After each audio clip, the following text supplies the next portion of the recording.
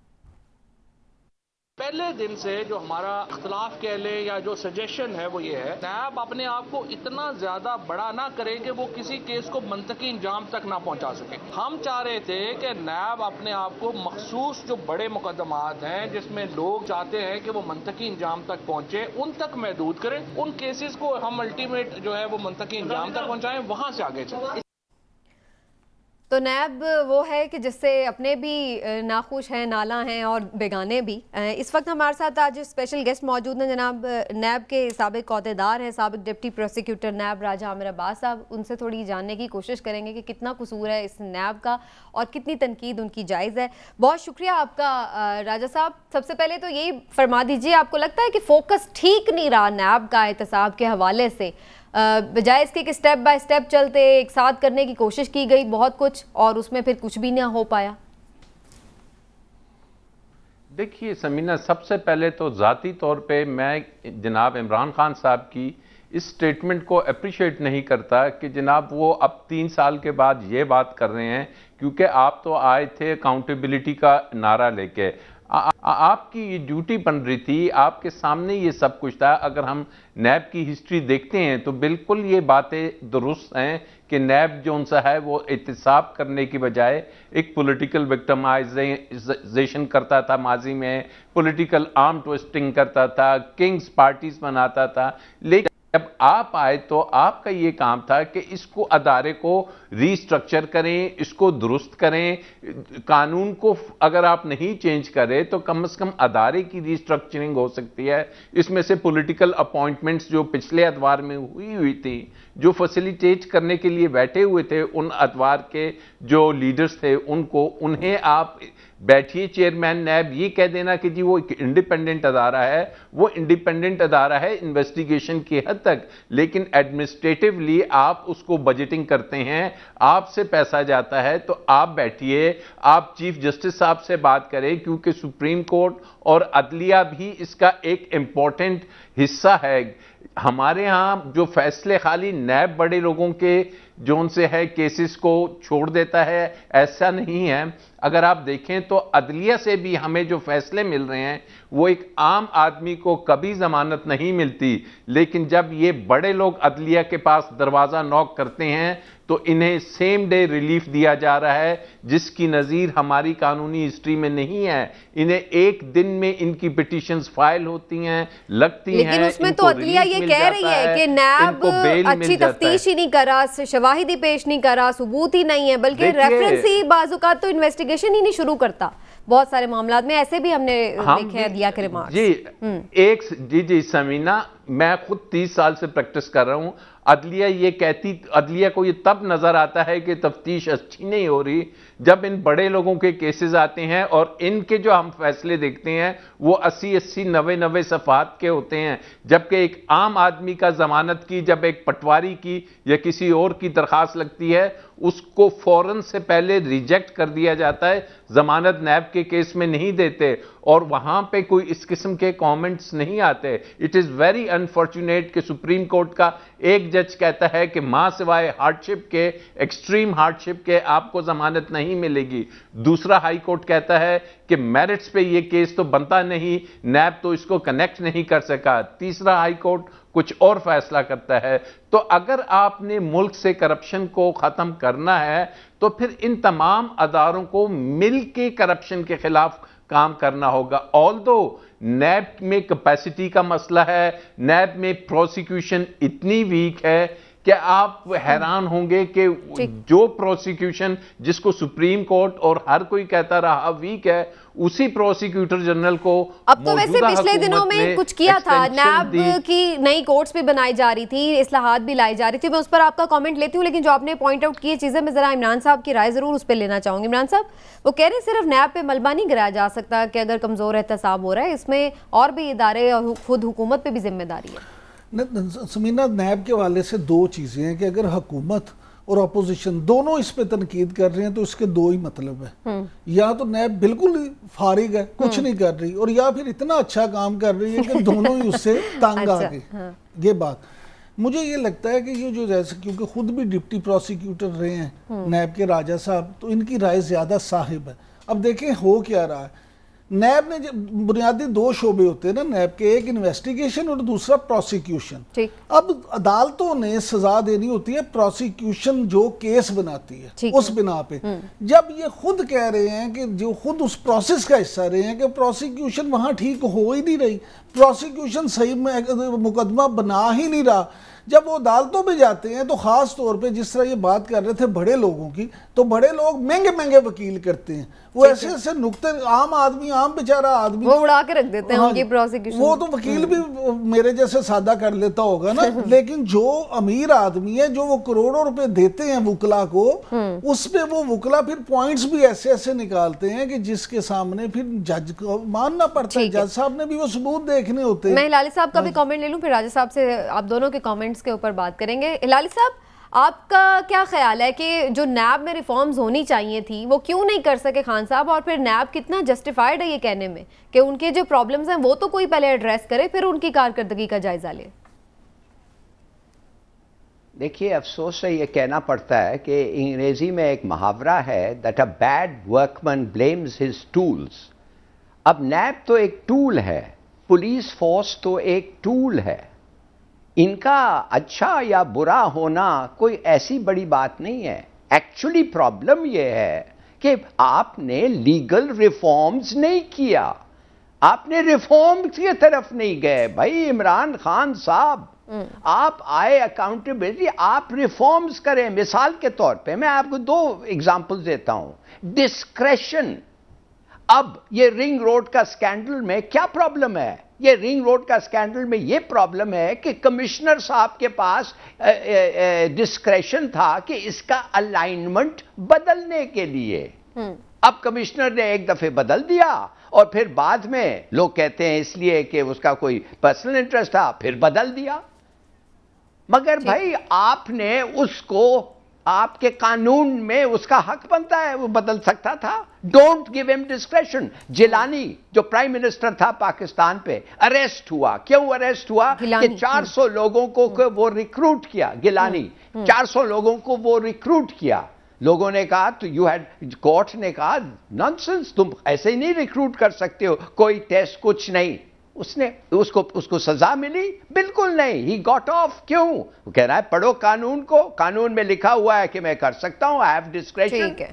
یہ جو ڈسکریشن ہے یہ گورو نے لایا تھا۔ ویٹ، ہاں، یہ ڈسکریشن جو ہے یہ گورو نے لایا تھا، کلونیل نے، وہ اپنے پاس اختیار رکھنا چاہتے تھے جب ادھر بیٹھے ہوئے تھے اور ہم لوگوں کو وہ رول کرتے تھے۔ Get rid of it, change the law. لیکن اس کے لیے بڑا ضروری ہے نا کہ پھر اپوزیشن اور حکومت مل کے بیٹھے، لیکن ہم نے دیکھا کہ جب نیب کے ریفارمز کی بات ہوئی تو پھر اپوزیشن نے کچھ چیزیں دی جس پہ حکومت نے یہ کہا کہ جی یہ لیے این آر او مانگ رہے ہیں، اور اس کے بعد پھر دوبارہ کبھی بیٹھ ہی نہ سکے۔ تو یہ پھر معاملہ آخر حل کیسے ہوگا، اس پر بھی بات ہوگی مزید، لیکن ایک بریک کے بعد ہمارے ساتھ رہیے گا۔